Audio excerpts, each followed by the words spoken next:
Buenas noches a todos los participantes. Damos la bienvenida a esta videoconferencia del módulo 4. Damos también la bienvenida al doctor Aquiles Ricardo Sotillo Antesana, que nuevamente nos está acompañando en esta última videoconferencia ya para concluir el último módulo. Doctor, le doy nuevamente la bienvenida y las gracias por la disponibilidad del tiempo para el curso. Por favor, ahora le doy Buenas noches. para que pueda iniciar.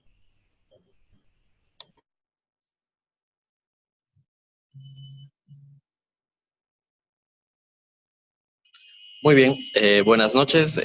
Nuevamente bienvenidas y bienvenidos a este último módulo, que como bien decía Mayra, es el módulo número 4 relacionado a este curso virtual sobre la ley 348, ¿no? Entonces, un elemento importante que vamos a ir viendo en este último módulo es justamente ya el procedimiento penal cuando se dan tipos penales justamente relacionados a tipos de violencia, ¿no? Entonces, ahí vamos a identificar algunos aspectos de cómo la ley 348 va haciendo un énfasis y unas puntualizaciones muy importantes respecto al procedimiento penal. Entonces, iniciando en la primera diapositiva, vamos a ir identificando el tema número 1, que está relacionado al sistema de atención y protección integral contenido en la ley 348. Es decir, como íbamos viendo en el anterior módulo, la ley 348 crea diferentes mecanismos para la protección de las mujeres en situación de violencia, y dentro de esta creación de diferentes mecanismos está el Sistema Integral Plurinacional de Prevención, Atención, Sanción y Erradicación de la Violencia en razón de género, lo que conocemos ahora como el CIPACE, ¿no? El artículo 11.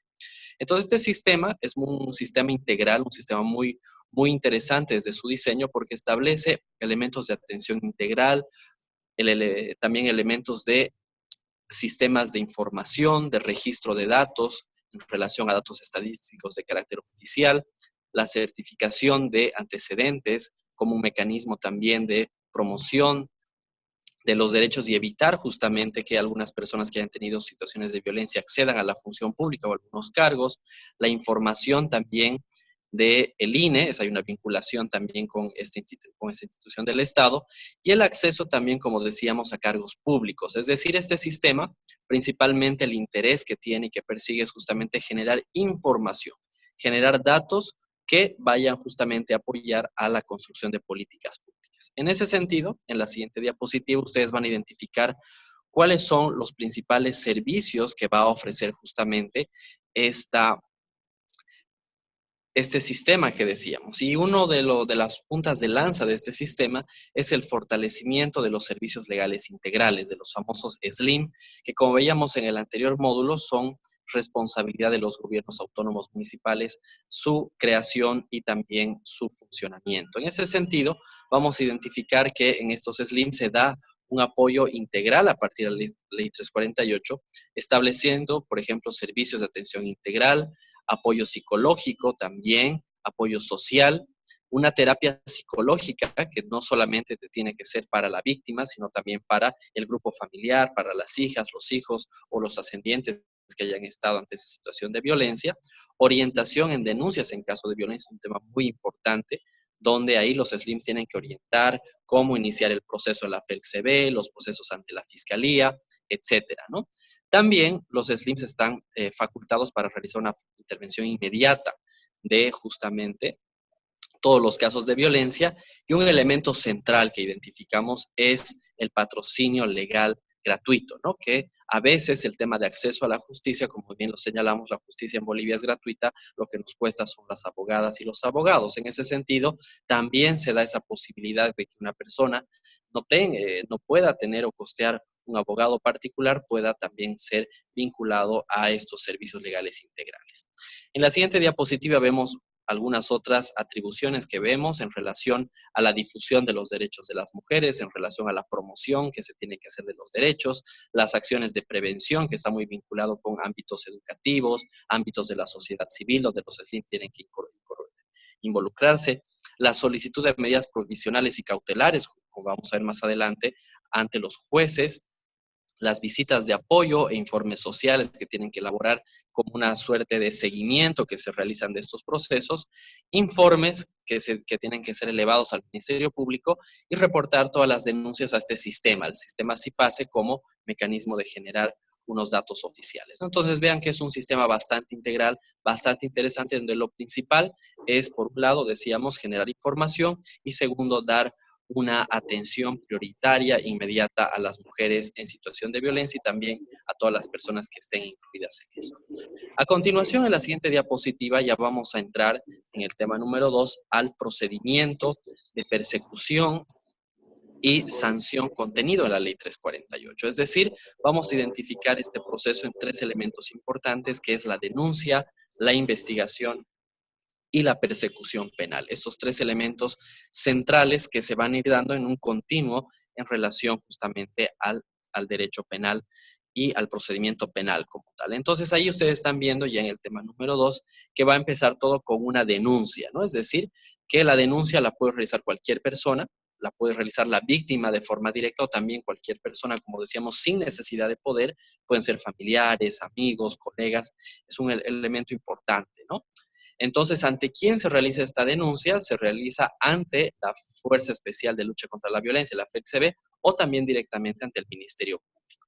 Luego de haber sido recepcionada justamente esta denuncia, también hay unas instituciones que también pueden promover las denuncias y entre ellas tenemos a los SLIMs, a las Defensorías de la Niñez y Adolescencia, a los servicios, a estas casas de justicia, que ahora son justamente los servicios integrales de justicia plurinacional, el CEPDAVI, ¿no? Este apoyo a las víctimas y también las autoridades de la jurisdicción indígena originario campesina. ¿Cuál es la vinculatoriedad o lo central en este tema de la denuncia? Que se dé un apoyo inmediato, que este apoyo inmediato se tiene que materializar en una asesoría, tanto social, legal e inmediata, el apoyo tanto a la víctima como a su familia, y esto todo tiene que derivar en un informe también, ¿no? Que ese informe también constituirá como un elemento inicial para el procedimiento penal. A continuación, también en la siguiente diapositiva van a ver que ya luego de haber sido denunciada este hecho de violencia, tiene que tramitarse esta denuncia. Ahí tiene que haber, como decíamos en anteriores módulos, un personal sensibilizado en la temática que tiene que ser interdisciplinario, no solamente abogadas o abogados, sino también tiene que haber psicólogas, psicólogos, otros profesionales que puedan apoyar justamente en esta tramitación de la denuncia. Y además es un elemento importante la sensibilización y también la especialización.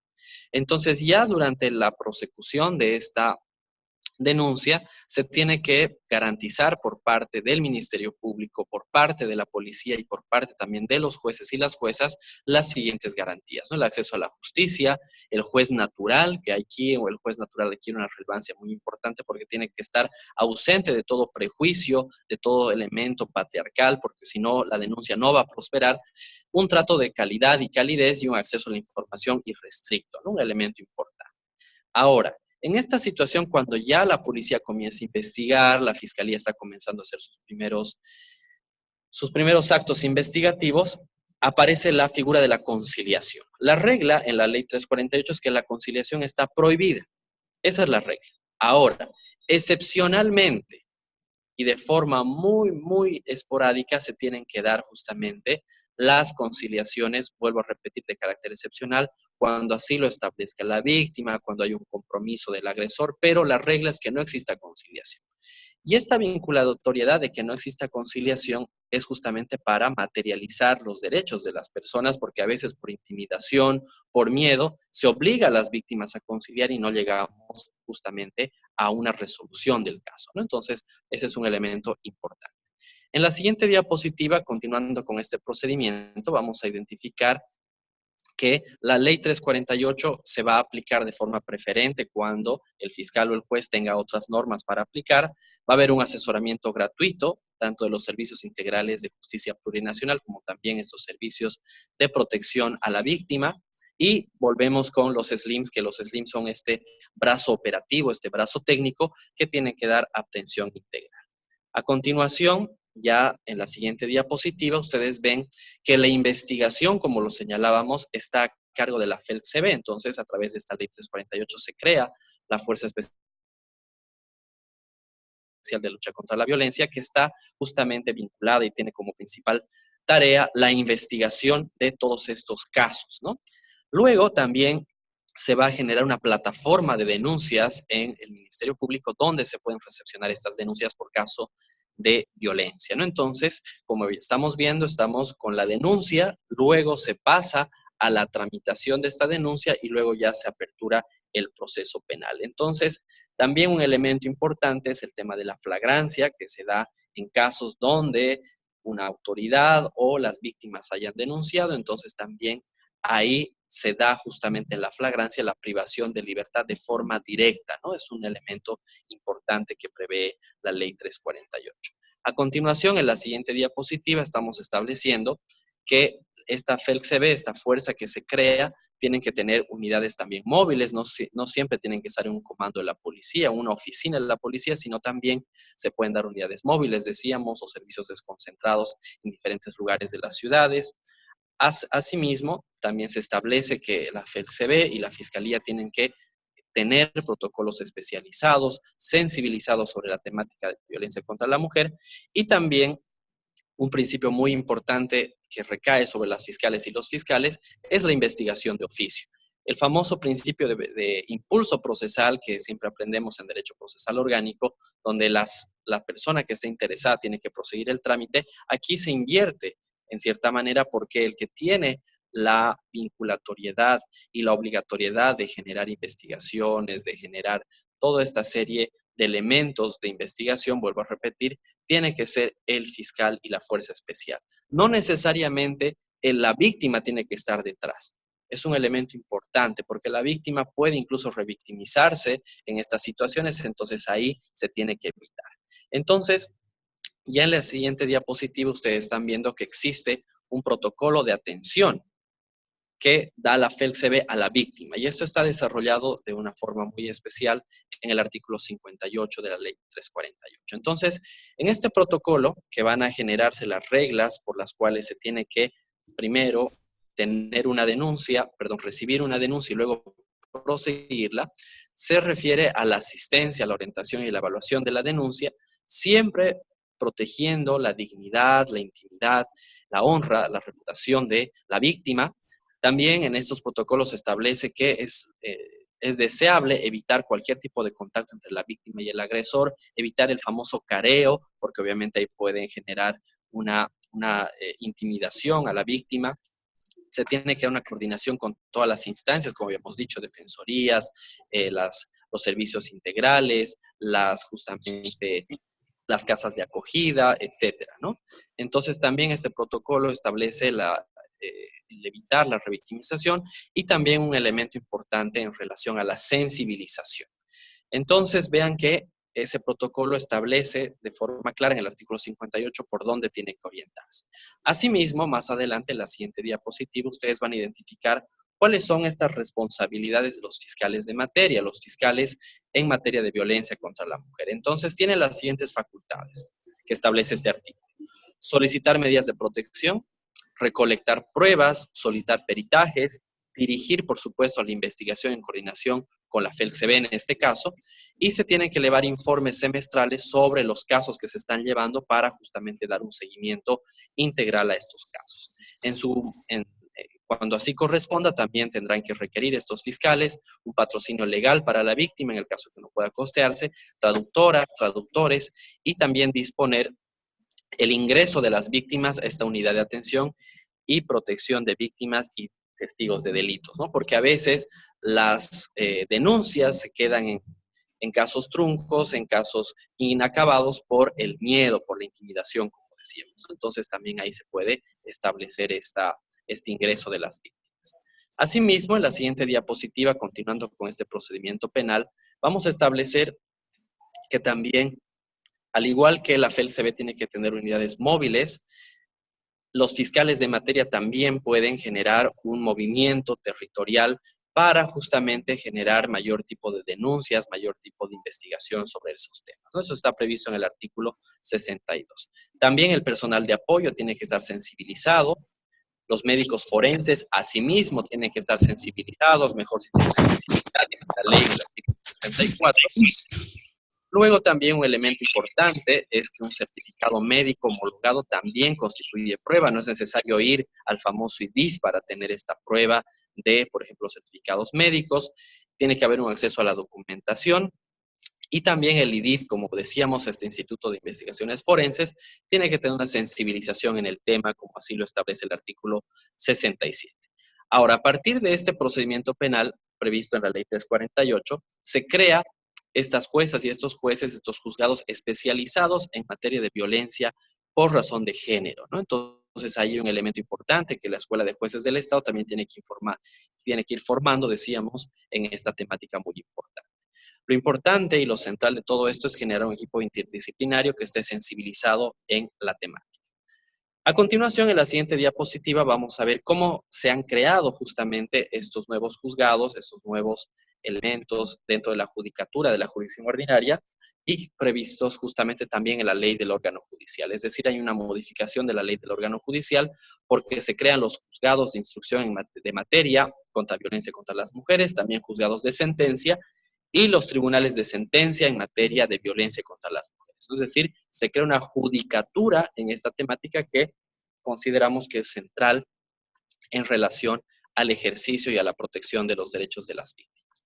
Asimismo, en el tema número 3, como ustedes están viendo en la siguiente diapositiva, se da también la procedencia a salidas alternativas, es decir, cuando hay un caso de violencia no tiene que acabar necesariamente con una detención, sino que se prevé y se puede establecer que puede, decíamos, existir la aplicación de salidas alternativas y el artículo 76 nos establece cuáles son esos 3 casos. Primero, que la pena no sea mayor a 3 años, que el tipo penal que se está investigando no sea mayor a 3 años y que si justamente ha sobrepasado estos 3 años, se puede cumplir con la mitad de la condena para justamente aplicar una salida alternativa. Porque no olvidemos que también lo central, aparte de sancionar a los agresores, es también reeducarlos, tratar de sensibilizarlos en esta temática, ¿no? Entonces, un elemento importante que estamos también viendo en la siguiente diapositiva, el artículo 77, hace referencia a que los pagos de las multas, por ejemplo, se tienen que dar como un elemento central, es decir, este derecho a la reparación del daño, a la indemnización, ¿no? Entonces ahí también se puede establecer con, obviamente, máximos, no puede exceder el 50% del salario mínimo del agresor, etcétera, ¿no? Entonces, ahí también se establece en esta judicatura que estamos previendo en el artículo 77 en adelante, las multas, trabajos comunitarios, medidas de seguridad, inhabilitaciones, por ejemplo, para los cargos públicos y una serie también de medidas de sanción que van a acompañar justamente a la ley 348.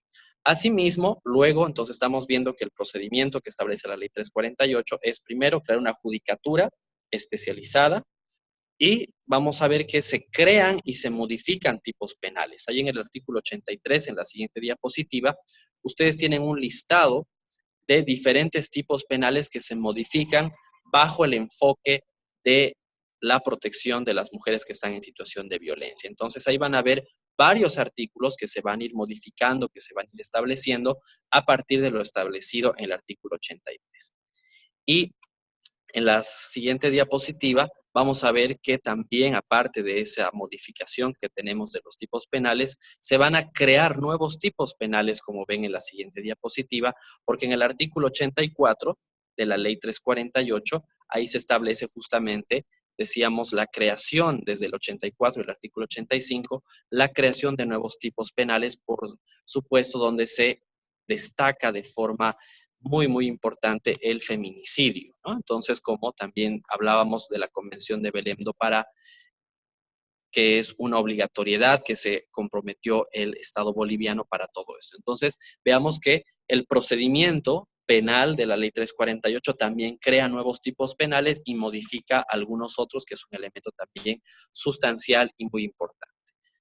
Continuando en la siguiente diapositiva, hablando sobre la simplificación del procedimiento penal, nos establece que van a haber principios rectores en el artículo 86, donde se establece justamente la aplicación de diferentes principios, ¿no? Entonces ahí ustedes van a ver diferentes principios donde está la igualdad, la gratuidad, que estos principios vienen a ser herramientas de interpretación de la ley 348 ya en la aplicación de la ley, ¿no? Entonces estos principios, lejos de ser de buenas intenciones, unos enunciados líricos, adquieren fuerza normativa porque son estos principios que nos van a ayudar, decíamos, a interpretar y aplicar la ley 348 en el procedimiento penal. Entonces, vuelvo a repetir, ahí ustedes están viendo en el artículo 86 diferentes principios que ustedes los podemos invocar en los memoriales, en las audiencias, en las denuncias, que nos van a acompañar justamente en toda esta temática muy importante.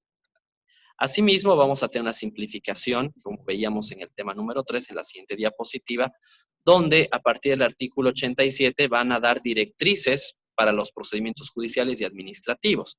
En ese sentido, otra vez vuelve a salir el tema de la prohibición de conciliación y que también tiene que haber la creación de un protocolo de recepción, de registro y de tramitación de la denuncia, ¿no? Entonces, se establece, como habíamos visto previamente, medidas de protección y un elemento importante, ¿no?, que establece el artículo 87, que la investigación tiene que derivar necesariamente de una sanción, que no necesariamente, como veíamos, tiene que ser de privación de libertad, pero tiene que haber una sanción por el elemento disuasivo, porque lo contrario sería en vano generar toda esta investigación, decíamos, con la FELCB, con los SLIMs, etcétera, si es que no tenemos una sanción. Entonces, ahí se da también la previsión de las terapias de rehabilitación, las terapias de fortalecimiento, y un elemento importante, luego de que se ha establecido la sanción, se establece que los fiscales, la FELCB, tienen que hacer seguimiento y verificar el cumplimiento de estas sanciones, porque lo contrario, vuelvo a repetir,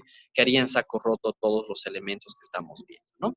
Entonces, a continuación también, en la siguiente diapositiva, vemos una previsión muy interesante en relación a lo que establece el artículo 88, donde establece que las 24 horas tiene que haber una suerte de juzgados de turno que puedan atender estas denuncias o fiscales que puedan estar justamente atendiendo las 24 horas, porque no necesariamente las vulneraciones y los actos de violencia se dan en horarios de oficina, se dan en cualquier momento y en cualquier lugar, ¿no es verdad?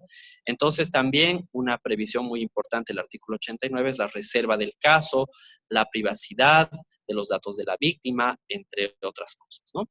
El artículo 90 establece una previsión muy importante en relación a que todos los delitos que habíamos visto que han sido modificados y han sido creados son de acción pública, es decir, que ahí el impulso procesal le corresponde al Ministerio Público, incluso si la víctima deja el procedimiento, ¿no? Entonces, son válidos todos los medios de prueba, establece el artículo 92 y el artículo 93 establece justamente que en todo este proceso de la producción de la prueba se tiene que evitar la revictimización. Y ya para finalizar, en este último tema, quiero decir, del módulo, vamos a ver que hay una amplitud también en la prueba documental, como habíamos visto, se puede presentar certificados médicos privados que van a ser homologados, la presentación de prueba que incluso se puede volver a producir pese a que ya haya acabado la etapa de investigación, incluso señala el artículo 97, antes de la dictación, del dictamen de la sentencia, ¿no? Entonces, también otro elemento central de reparación del daño civil, allá mediante las reglas del derecho civil, y el tercero coadyuvante, como habíamos visto, se puede, tanto los fiscales, el juez, el artículo 99 así lo prevé, la inclusión de este amicus curiae. El amicus curiae son estos terceros expertos que pueden darnos luces en un caso para generar una mejor decisión. Y también un elemento importante es que también si todo este sistema se usa de forma perniciosa para buscar otros fines, también se da en el artículo 100 la denuncia falsa, ¿no? Cuando hay una denuncia falsa, se rechaza el caso directamente y también se puede seguir un procedimiento en contra de estas personas que han usado el procedimiento de forma también errónea. Entonces, un poco resumiendo este módulo con las modificaciones que hace la ley 348 del procedimiento penal, podemos identificarlo en tres principales ámbitos. Primero, la creación de la FELCB y de estos juzgados especializados que hacen, decíamos, una jurisdicción, una judicatura, valga el término, en delitos de violencia. Segundo, la creación de nuevos tipos penales y la modificación de tipos penales. Y tercero, diferentes previsiones procesales del derecho penal que van a ser justamente flexibilizadas o ampliadas, como por ejemplo la conciliación, la denuncia, los medios de prueba, que son elementos que ya están en el procedimiento penal, pero se van a ir modificando a partir de la ley 348. Entonces vean que son elementos muy importantes, elementos centrales que ustedes los van a ir revisando y por supuesto con la actividad de evaluación final ustedes van a poder integrar todos estos elementos centrales. Entonces quedo atento a cualquier duda, a cualquier participación que podamos tener en estos momentos. Muchas gracias, doctor. Vamos a aguardar que alguno de los participantes de la videoconferencia pueda hacerle llegar su consulta. Pueden activar su micrófono para poder hacer llegar las consultas o en su defecto escribir mediante el chat de la aplicación. Buenas noches. Sí, buenas noches, dígame.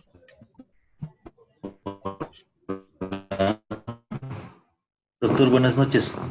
Le habla Percy Cuellar. Quiero hacerle una consulta.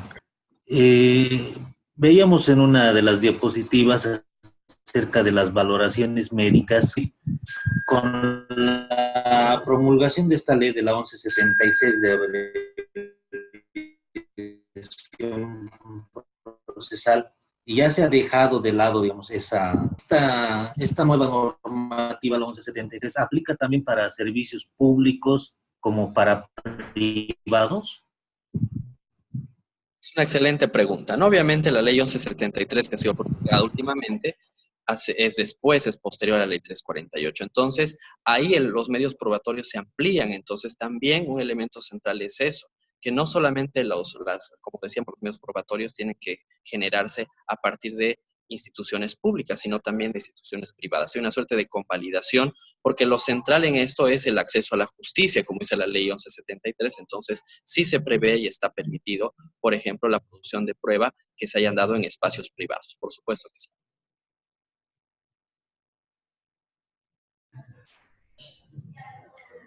Gracias, doctor. Vamos a ver si alguien más tiene alguna consulta. Les recordamos que es importante que si se les han ido presentando diferentes dudas en lo largo de estos módulos, puedan aprovechar esta oportunidad que tienen de consultarle al facilitador para que él pueda absolver todas las dudas que ustedes tengan.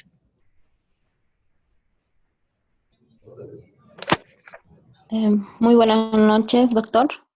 Mi nombre es Zulma. Tengo una consulta, ¿no? Sí. Bueno, esta es mi duda, ¿no? Más que todo. Según que vimos, ¿no? El procedimiento de, ¿cómo se llama? Es el procedimiento penal, ¿no? Sí, procedimiento penal. Para mi criterio son muchos los... para mí es mucho el procedimiento, más que todo para la gente del área rural, ¿no? Que es vulnerada en esta parte. ¿Cómo podemos llegar a esas personas a que puedan llegar a hacer la denuncia, digamos? Porque del campo tendrían que trasladarse a la ciudad, en la ciudad. ¿Cómo se puede ayudar a esas personas? Más que todo, esa es mi duda. Excelente pregunta, Zulma. Ahí cuando hablábamos de la creación, por ejemplo, de la FELCB, de los fiscales especializados, también se prevé que las autoridades indígenas o campesinas también puedan atender las denuncias y también generar un elemento de vinculación. Entonces, en el área rural, por ejemplo, en un pueblo indígena, en un pueblo campesino, donde no esté, por ejemplo, la fiscalía, donde no esté la FELCB, se puede realizar las denuncias ante las autoridades. Y esas autoridades están llamadas por esta ley justamente a generar que esa denuncia pueda estar en contacto con la fiscalía y la FELCB. Entonces, una excelente pregunta, y ahí involucramos a las autoridades de esos pueblos indígenas también a la lucha contra la violencia contra la mujer. Gracias. Gracias, doctor. Doctor. Sí, dígame, Percy. Una consulta respecto de lo que hablaba la colega, ¿no? En Santa Cruz especialmente vemos muchos de estos casos vinculados a violencia contra las mujeres, donde si bien la ley establece que uno de los lugares donde se puede presentar la denuncia es la FELCB, ¿no? Muy a menudo vemos aquí que la FELCB no quiere o se niega a recibir las denuncias, ¿no? Aludiendo muchas veces que ya ha pasado mucho tiempo, generalmente más allá de 1 o 2 semanas, Entonces, ¿qué es lo que usted aconsejaría, digamos, para que cuando una víctima de violencia se ve ante esta barrera, ¿no? Que es que la FELC, se ve la misma policía, se niegue a recibir la denuncia. Bien, excelente pregunta, Percy. Ahí cuando tenemos una renuencia de la policía o de la fiscalía para atender estos casos, tenemos dos vías. Ahí la persona podría acudir a la defensoría, por ejemplo, a los SLIMs, a los servicios legales integrales, para generar ahí ese reclamo. Y también se podría abrir una vía penal por incumplimiento de deberes o una vía constitucional que debería ser la acción de cumplimiento. Porque no olvidemos que la ley 348 más bien lo que quiere es promover las denuncias, los casos, las sanciones. Entonces sería incoherente que, como usted señala, eso es lo que sucede no solo en Santa Cruz, en muchos lugares, que se genera un elemento de desentendimiento de las autoridades. Entonces ahí se podrían ver tres tipos, ¿no? La que la víctima vaya a los SLIMs a hacer ese reclamo y los SLIMs procuren justamente la denuncia, la vía penal por incumplimiento de deberes o la vía constitucional por una acción de cumplimiento.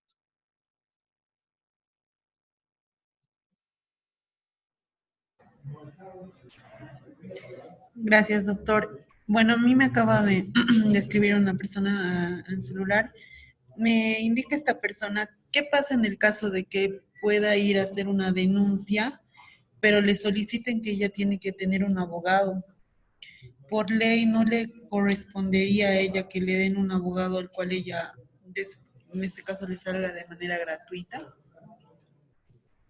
Sí, así es. Cuando al momento que haga la denuncia, ya sea ante la Fiscalía o ante la FELCB, ahí en su declaración tiene que solicitar la presencia de un abogado porque la ley 348 se establece así. Entonces ahí justamente los abogados de oficio, los que están relacionados justamente al servicio de defensa pública, van a tomar nota de ese caso y va a haber un patrocinio gratuito cuando la persona lo solicite. Entonces, ¿en qué momento solicitamos? Al momento de denunciar. Es decir, la persona denuncia y señala que no tiene un abogado para que la defensa pública justamente se tome ese caso y dé la defensa técnica. Perfecto, doctor, muchas gracias. Por favor, si alguien más tuviese alguna consulta que se le llegara al doctor, pueden habilitar su micrófono o también pueden hacernos llegar su consulta de manera escrita.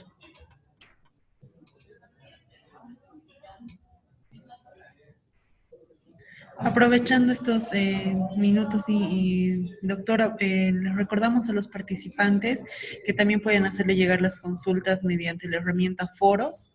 Y el doctor ha ido revisando ya los trabajos, ha ido calificando algunos y de la misma manera está el predispuesto para poder responder las consultas que le puedan hacer llegar mediante esta herramienta. Me parece, doctor, que no vamos a tener ninguna otra consulta. Aprovecho para darle nuevamente las gracias por el tiempo que ha brindado en estas videoconferencias que hemos tenido de esta nueva versión del curso, que es tan importante a la hora de hablar sobre la violencia de género. Agradezco también a los participantes que han podido participar de las mismas. Y como siempre usted, doctor, por la disponibilidad de tiempo que tiene para poder realizar estos cursos y podernos ayudar un poco e impulsar para aumentar un poco nuestro conocimiento. Yo agradezco a todos los participantes para que impulsarlos a que nos sigamos formando y cualquier duda, cualquier consulta, ahí también tienen las herramientas, mi correo y estamos en contacto. Muy buenas noches y hasta otra oportunidad.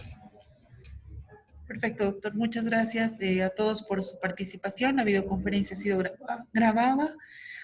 Perdón, en unos minutos más vamos a subir la videoconferencia a plataformas. Gracias, doctor. Buenas noches a todos.